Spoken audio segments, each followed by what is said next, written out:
Yeah, so good afternoon, everyone. I think thanks for coming over today.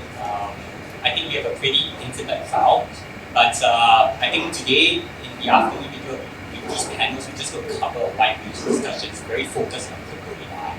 And to me, I think crypto AI is probably one of the most exciting sectors within the crypto space. In 6 to 12 months, I think it's just going to explode. And thank you so much. It's very nice to stand in the next 30 minutes or so. But yeah, so I think when we think about the term like crypto AI, I think it's always, to me, it's always a very funny term, right? We're just putting two very big buzzwords, crypto and AI, like combined together, and we think that this is going to be very big. But the truth is, today, as of now, nobody really knows what's going to come out of this crypto AI intersection, but I believe all of you are here because we believe there's going to be some interesting things that will come out of this. So today, what we want to do is really spend some time with some of our builders who've been building this space across data, infrastructure, payments, and understand how they think about the crypto AI space. And like some of my own personal beliefs as well is that to understand crypto AI, you really need to be able to understand both AI as well as crypto in a very deep way in order to be successful. So I think with that, we'll start to kick off the panel. I just want to make this very free-flowing, very open. So we'll probably have a Q&A session a bit later on. But if any time you have some questions, you want to have some opinions for what one of the panelists are saying, feel free to just raise your hand and we will just give it. Because I think we have a pretty nice small crowd today. So with that, we just go kick off some introductions. I'll just start very quickly. I'm Ping Yan. Founder of Chain of Thought, very much is a research firm that's focused very specifically on crypto AI. So basically we look at, we do deep dives in various crypto AI startups, and we also run a weekly newsletter that really covers all the most important news in the crypto AI space. And then we have Zach over here. Alright, so I'm Zach, co-founder and CEO of Pundi and also Pundi AI FX. Hi, I'm Tiffany. I'm the VP of Ecosystem at Zero G Foundation. I'm Zach Gord, I'm the head of marketing for Flash. I'm Ian, I'm the VP of the ecosystem for Circle. Okay, great. So I think the biggest question, and I mean with this panel, what we're going to do is give a very high level overview of how everybody's thinking about the AI space. So maybe we'll start with Zach. I'd love to learn a little more and go down to the various panelists. Why is crypto AI important? Like, why do we need crypto component in AI? Can't we just do AI? Why do you see it as such an important part of the development? Right, so I think when we build AI solutions, I think it's very important to first ask whether you need the decentralized part. But a lot of times you actually don't need it. So in those times, I think it's safe to just build on AI because that's the right way. But there are instances where actually the decentralized part actually makes a lot of sense. And in the AI FX angle, when data is actually uploaded or actually analyzed, it is actually much safer and actually much more forward-looking to actually have those data on IPFS, secured on-chain, so that the data owner, the data verifier, each has their own rights to the data. So I think that's really important. That's why we want to combine decentralization and also like AI, which at times, most of the times, is very like centralized. Yeah. Right. So I think you come from very much like the data component of AI. I think we'll get to that a little bit later on. I just want to go on first to like Tiffany. So I know like you guys are doing stuff on the infrastructure layer. Like, how do you think about this? Why is that such an important part of the AI? Yeah, so AI is supposed to be, I think, an $800 billion market by 2030. And I think right now we're seeing the AI being controlled by a lot of centralized entities like Google, OpenAI. So I think right now it's really important to bring in decentralized AI, mainly because we can have more transparency. For example, like we don't know what data is being put in, how it's being selected, if there's any bias. So decentralization solves a lot of that, having the transparency, like what Zach said, provenance on chain, but also there are other issues like by having everything end to end on chain, you can audit it, you can kind of see how to track as well. But with decentralization and Web3, you can also have incentivization. Making sure that people are properly compensated for adding to the models and being able to attribute to it as well is a good plus from Web3 in our company as well. Cool. Yeah. So I think it's that transparency as well as that potential way to sort of use economic incentives. It's a very interesting powerful. So I think just moving down the line with that, what do you think about like crypto AI? What's your just general thoughts and keeping it very open? There was a great quote from Sergey the other day where he was talking about compute. What he said essentially is that there's no cap to demand for compute. So essentially, if you're Google, you're going and you're acquiring as much hardware as you can. You're trying to just acquire as much as you can, do as much as you can in a short amount of time. So if you take that as like the macro view, you look at now where decentralized AI is, you need it because you need democratized access to these resources. Like compute is fundamentally the most valuable resource that we have, and that's not slowing down anytime soon. Like you look at projections of how much compute is going to be needed with some of these models that are coming today and 10 years in the future. The question comes, if compute is as necessary as we all know that it is, where are you going to get access to that compute? Are you going to go to AWS? Are you going to go to GCP? Or are you going to be able to access it in a permissionless way on a network like a Flash? So that's fundamentally what I see as the most important thing.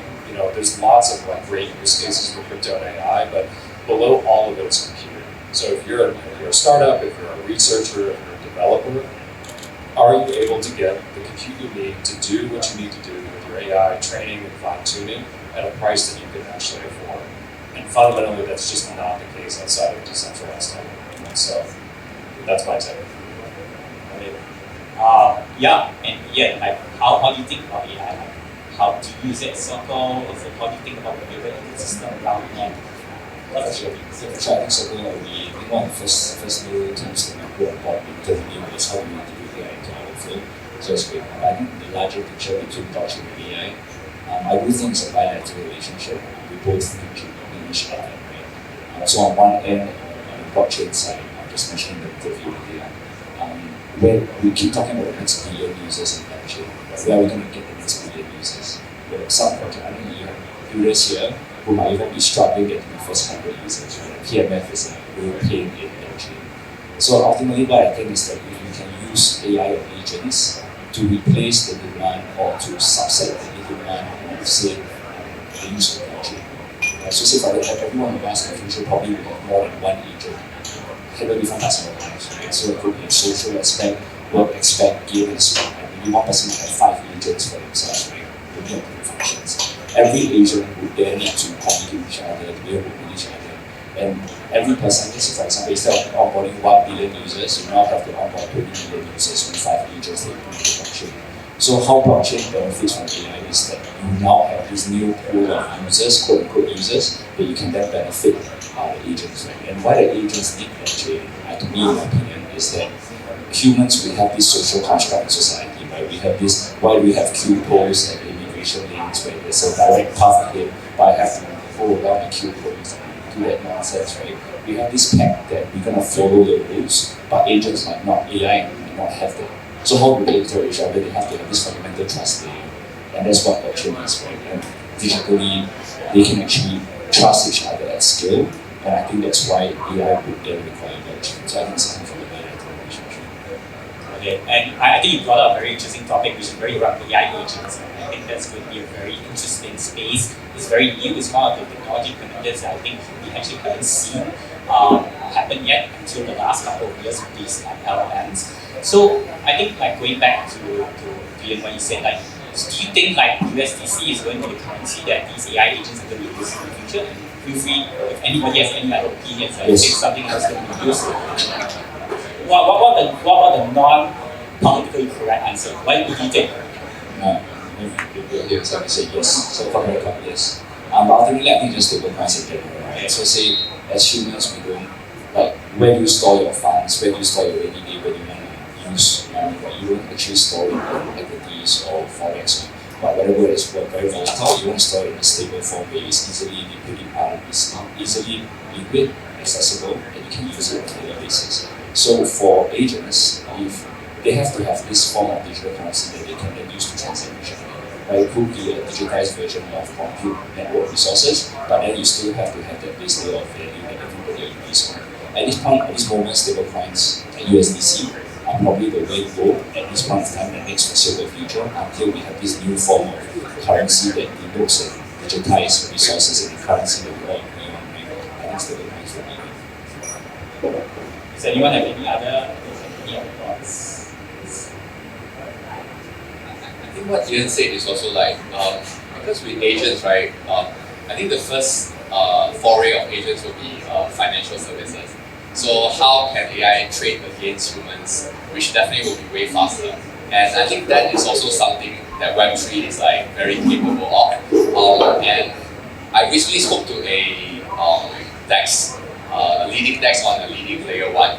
And what he said is that his biggest challenge or his biggest fear is that AI agents will come into his DEX and outcompete the traders, which he said is 100%. So that is also a very interesting use case, whether on the good or the bad.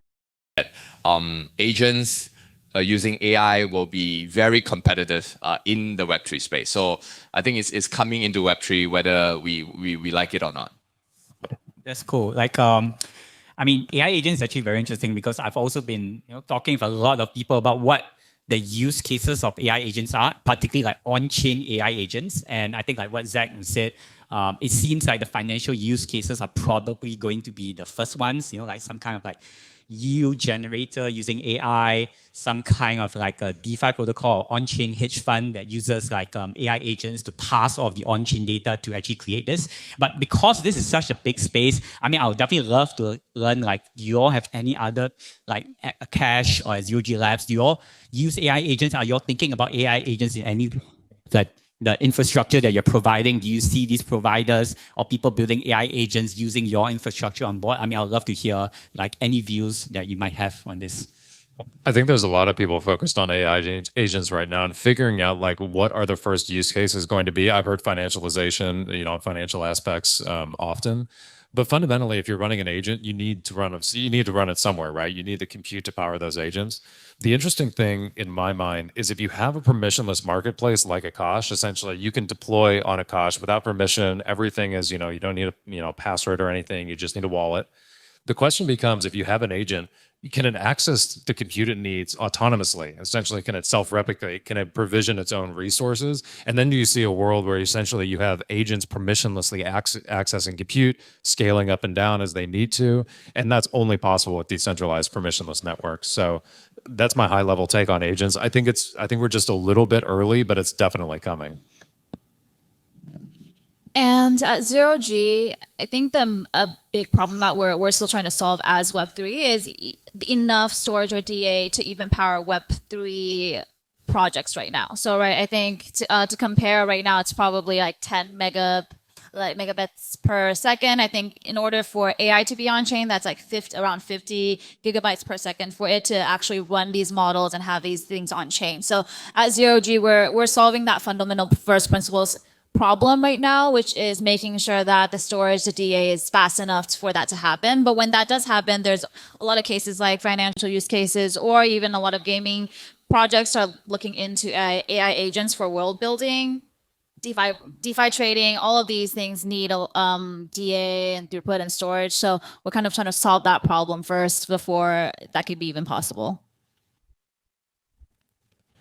I just want to add on add a bit more color with the use cases as well. So for me, I handle the USDC grant program. So I do see a lot of new projects that are coming up, that what they're building for, and AI is definitely encroaching the pie in which they're applying for the grant program. Some interesting use cases are the use of using of agents to monetize IP, right? So say, for example, a professor in, say, a well-known university probably have like students coming in and out 4 times a year, and they're answering the same questions every time, right? They don't want to do that. So what they do is they train up and they spin up an agent, and then the agent will help interact with the base level, and they monetize from there, right? They monetize. Another one is it's a bit not safe for work, but like AI girlfriends. Yeah, I mean, it's a huge market, right? So what they do is that all these influencers, your OnlyFans and all your influencers basically will spin up the agents or the versions of themselves and interact with their fans, and they can monetize from there as well. So those are two, usually IP and knowledge is where I see also an interesting uptick and use case for agents as well. No, I think that's super cool. Like, I think the creator side of things is going to be very big, and it's going to be a very big driver of AI agents. I think, I'm not sure if you saw, there was a tweet that was going around like recently about how these like OnlyFans creators are actually making more money than the entire NBA, all of the NBA players combined, right? Which is pretty mind-blowing as a statistic. So I think like, shifting gears a little bit, right, and stepping back a bit of a higher level, I think we've talked about a lot about the potential of crypto and AI, how they all can join together in terms of offering a more transparent, more permissionless way. I think the economic part of it is also a very big part about how we can facilitate payments between agents or use economic incentives, like what Zach was talking about earlier in his keynote, about we incentivize people to do important things that are required for AI. But I'm curious, like in your own work, what do you all see as the biggest barriers to crypto AI adoption? Like, it can be anything. Do you think like, is it a technical issue? Is it just very difficult to build crypto and blockchain components into AI? Is it more of a mindset shift? Do people still think of like crypto as a bit scammy? What do you see as the biggest challenges in the sort of like crypto AI space? And maybe Zach will start with you again. Sure. Since Ting and when you mentioned that, the first thing that came to mind was that maybe AI is the chance for crypto to redeem itself, right? So AI is now very centralized. Only researchers, Fortune 500 companies can use AI. And even when I use ChatGPT, I have to pay for it. So 99% of the people are not able to touch AI. You know, maybe if you count watching OnlyFans as using AI, then maybe yes. But 99% of the people will not be able to touch AI. So what we want to do is democratizing AI, whereby others can actually get involved in AI. How can I contribute? So for us, it's really to build something that is very Web2 friendly, very normal people friendly, so that the person can actually go to the marketplace and actually tag a Pokemon that he knows where others don't. So he or she is actually contributing to AI.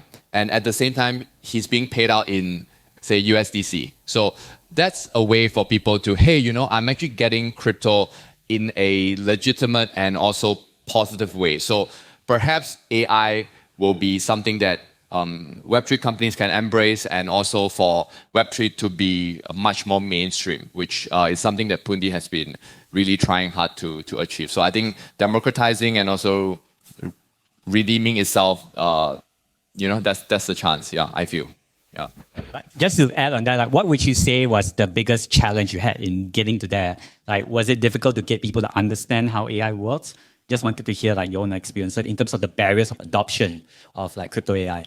Sure. So we work a lot on the ground. So Pundi started as a physical OTC. So we work a lot on the ground, and in markets whereby people aren't really trying to understand what is a layer 2 or layer 1, whatever. They just want to sell their, for example, Turkish lira for USDC. So that's their objective. They are not there to understand Trust Wallet or Trezor or, I need a 5 confirmation. So I think we need to approach AI the same. So for the first person who used the AI product, we have to abstract that Web3 component and even the AI component. So it's basically for you to do a task, and that task allows you to have a revenue profit of X amount of things. It could be even something physical, whereby you go to your 7-Eleven to actually exchange for a Coca-Cola for you if you do that task. So I think abstracting that in real life is the key component. Yeah.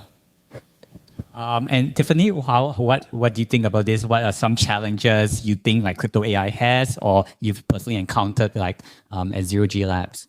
I agree with everything that Zach says in terms of abstracting and making it for the consumers. I think overall, the space is just a little bit early. If you're talking to a lot of AI projects right now, building right now, I think everyone's saying that we're around 2 to 3 years time in terms of the infrastructure for it to be really adoptable for mainstream, but also like Zach said, figuring out how we can educate people as well for web AI companies to learn about decentralization. I think a lot of it is going to be bringing AI on chain to crypto versus just getting all of crypto and making it crypto AI. I think in order for to reach critical mass, we still need people in traditional AI to come in.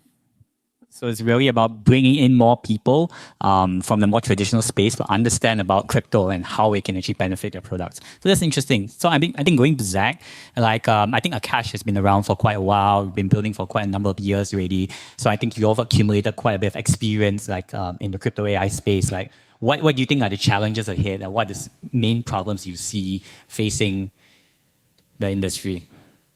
I think the problems are surface, as in there are UX challenges. I think we see that all the time, right? It's difficult to get started a lot of the times, especially if you're not already crypto native. If you're starting from scratch and let's say you want to deploy on Akash, it can be challenging. But the flip side of that is that all of those problems are solvable, right? You can build through all of that. You just need to figure out exactly what the UX pain points are and then build the solutions that get people over those UX hurdles in a better way. A lot of that's already coming. I mean, that's within Akash and things that I see just out in the ether at other projects. The UX is getting much, much better. So I don't think there's anything fundamental to the space that's holding it back. That's my view. I'm just very bullish on the space. I think all of the short-term challenges are UX, and I think we're solving those challenges. And I think the space is going to accelerate considerably in the next 5 years. It's great to hear a very bullish view on where this space is headed. Yeah, and Ian, any thoughts? Yeah, I think the biggest roadblock, I think, is the talent pool. Because I think for the past years where we have multiple bull runs and the bear cycle, blockchain has always been struggling to adopt and onboard Web 2 to Web 3 developers. Right? It's still very, very limited pool of Web 3 developers. Now with AI, it's so much sexier that new developers are also then jumping straight into AI, and they're just like, what am I learning blockchain for? So I see it both as a roadblock, but also an opportunity, because if you are a blockchain company that's employing AI, now you can now attract developers to come in because of your AI component, and then kind of like, you need to learn blockchain too, surprise, that kind of thing. So I think that would be it. I think for us, we mainly focus on DevX because again, for us, we don't just have stablecoins, but we also have SDKs and APIs to build out integrated wallets, right? And we want to make it as easy as possible for developers from Web 2, right, with their own language that they're already familiar with, to already deploy on Web 3 and see the benefits of it. Then they'll continue to deepen their knowledge on Web 3, right? Similar for AI, I do see a lot of no-code, low-code tools, projects out there as well that actually help to kind of like make it easier in terms of the UX side that you mentioned. I think those are the things that I see a lot of projects are doing, and I see there might be a roadblock, but there might also be an opportunity. Yeah, no, I think you brought up a very good point. Like, actually, just last week, I was having coffee with Jason Choi from Tangent, and we were talking about like crypto AI. And I think one of the things that we kind of see as a big challenge in the industry is that how do you attract the right talent to actually want to build in crypto AI? Especially, I would say, like machine learning engineers, like the top AI researchers, because many of them, there's not a very big reason for them to actually to go into crypto AI. And basically they are being paid very well in all of these like top research labs, right? So the interesting thing is that crypto has always been, I feel, has always been a very push kind of an industry where, unlike say like mobile or social media, where basically it naturally generates a lot of productivity. Crypto is a movement. It needs to come from people who actually believe in the philosophy of an open, transparent, democratic system. And we need to constantly push that narrative in order for this crypto and crypto AI to sort of like gain traction. So I just thought that was sort of a bit of an interesting insight. So I think we're coming close to the end of the panel. We just got a couple of minutes left, but I want to open it up to the audience. Like, does anybody have any questions that you want to ask like any of our speakers over here? It could be any topic around like crypto AI, it could be about what they're doing. But yeah, I'm just kind of like throwing up. If you have any questions, just let me know. Any? Oh yes, for the lady here over here. Hi, panelists. What are the infrastructure and tooling needs you think will be helpful for the growth of this ecosystem for AI crypto? Yeah, so just to repeat for everybody, what do you see as some of the infrastructure and tooling needs that you see that will require for crypto AI to sort of really take off? Anybody wants to give that a go? I'll take an Akash specific viewpoint. So fundamentally, Akash exists. All the resources are there. I think if we look at what we need in the next year or 2 years, we need to make it easier for people to get started. So there's things that we can do, right? Like there's CI/CD workflows. There's ways to do payments that are just much more simple. I think a lot of that, once we get in place, it just makes it so simple to get started. But that goes back to the UX point from earlier. But that's what I would say. Just whatever we can do to make UX as easy as possible, reduce the barriers to entry. I think that's what's needed. In terms of the zero-G side, is just scalability. Scalability of the DA of storage, making it cheap and available so that it's competitive to Web 2 and traditional AI. And just on that, like, do you think scalability is something that's going to come relatively quickly, or is it we still going to need a couple of years to get to the stage where it becomes actually useful? Yeah, in terms of like from zero G's technology, we have AI making AI on chain as kind of the main goal. So in terms of our modular tech stack, being able to have all the storage, the DA, serving layer all interact separately, we're able to kind of infinitely scale that. So it is coming already. It's just onboarding the right people and making sure that they believe that it is possible. I don't think people put a lot of stuff on chain because of how slow it is right now, but with the technology, it's possible to do that. Got it. Any other views? If not, yeah, go for it. Yeah. Probably like power. I think it did right next like the rawest part, which is your power infrastructure. So I think I read some astonishing number that like a couple of data centers is really consuming electricity of like cities, right? So like how do we continue? You mentioned that there's no limits in terms of like the need for processing and power and all that. So I think that's my main concern, right? I mean, you definitely need to look at how do we make it more sustainable. The use cases are great and exciting, but we don't want to decimate everybody else in terms of the power that we need. So that's my main, my negative part of what I see, the dystopian part of what this conversation is. I think it's also what Singapore is struggling with. So I mean, Singapore is trying to attract blockchain, but not mining. And then like by attracting AI, now Singapore data centers is like super packed, and so I think power is a very, very big issue in Singapore. Yeah, I mean, you have a lot of. No, I mean, I doubt Singapore's just very land constrained. I doubt we have all these mega data centers over here in Singapore, unless like maybe we reclaim a lot of land around this space also. Or Johor, okay, maybe our partners. Okay, any other questions? Does anybody have? I think we can definitely do one more question. Yes, gentleman over here. Hi, what are the best solutions you've seen implementing ML agents in the current limitations of blockchain? When you say ML agents, are you referring to just like AI agents in general, or for gaming specifically? Okay, interesting. Any thoughts like AI agents, ML agents in gaming? Have you seen like any of these kind of like companies or use cases that have come to you?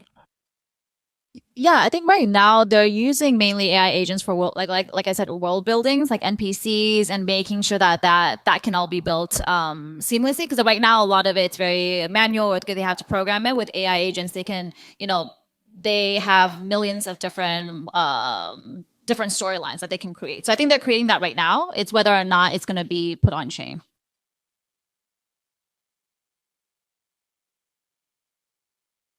I think I mentioned earlier, I think one of the most interesting use cases are the IP side. So I think when I was in Seoul, I think a week back during KBW, I spoke to someone from Line as well, who actually is they actually launched their own blockchain, right, which is KayaNet. And I think they're gonna open up like using IP and using like potentially agents as well to kind of like see how we can deliver a different kind of experience for their users, because they already have 200 million users, right, worldwide. So how do they actually use the combination of that? Another one would be, like I said, the AI girlfriend thing or the professor education side. I think in terms of IP and knowledge-based transfer and then scaling that knowledge-based distribution, I think that's one thing that I'm quite excited about, because it solves a lot of bottleneck issues, especially on the education space. Yeah. That's cool. Yeah, and maybe I just on that, I saw there was one company called Virtuous Protocol. I think they used to be like PathDAO, but basically they are building this sort of like marketplace for like creators to people to build like these AI agents that can be used and pulled into different games. So I think they shared with me like this like GTA sort of like demo where basically you can actually interact with all these like different agents, and these NPCs actually have a little bit more, you can do more of them. You can actually ask them. And I think like this demo that they put together was you needed to like solve a certain mystery and quest, and then with that you have to interact with all these different AI agents by asking them the right questions and having them give you the clues that you need. So I think it's a very interesting way of sort of like building greater interactivity into these like sort of like open world sort of like systems, like many of our panels have said. So I think with that we sort of like come to the end of this very first panel, and I think the goal of this was really just to give everyone a very high level overview of like what crypto AI is, and I think in the subsequent panels we're going to go into more specific areas within crypto AI. So can we just give all of the screen's panelists here a hand? Thanks for their time and sharing their expertise over with us. I think they're all going to be here around, so please feel free to approach any of them, any of us, like if you want to chat a little bit further on AI on that. So yeah.